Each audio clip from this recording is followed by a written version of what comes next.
The first batch of Filipinos repatriated from Israel is now in Manila. That's 15 caregivers, one hospitality worker, and an infant arrived home safely on Wednesday, October 18th, through an Etihad Airlines flight. Most of the OFWs are said to be from the areas affected by the Hamas surprise attack. Um, Migrant Workers Chief Hans Kaktak said some Filipinos also asked to be brought home as a precautionary measure, while others said that their employment contracts have already lapsed.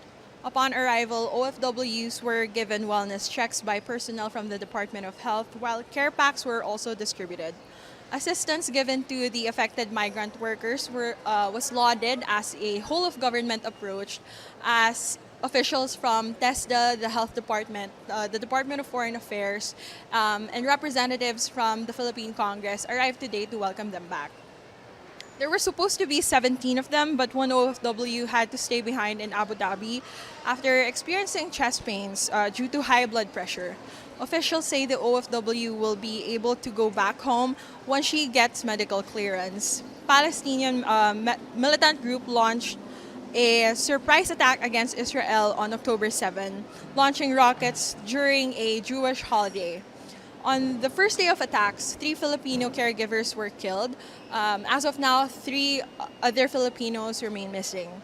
During the press briefing this afternoon, 2 OFWs, Kathleen and Mylene, recounted their experiences and what led them to decide it's time to go back, detailing how the sound of the sirens and gunshots have traumatized them.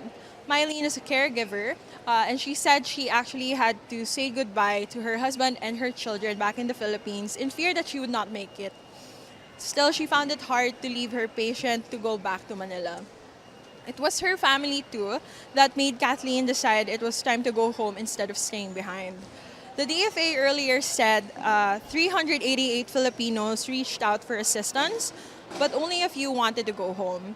Another batch of 14 OFWs will be repatriated soon. So far, that's 31 OFWs out of around 30,000 in Israel that asked for assistance to go back to Manila. So that's the latest updates for now. Tune in to Rappler for more updates on this issue. Casey Valmonte, Rappler.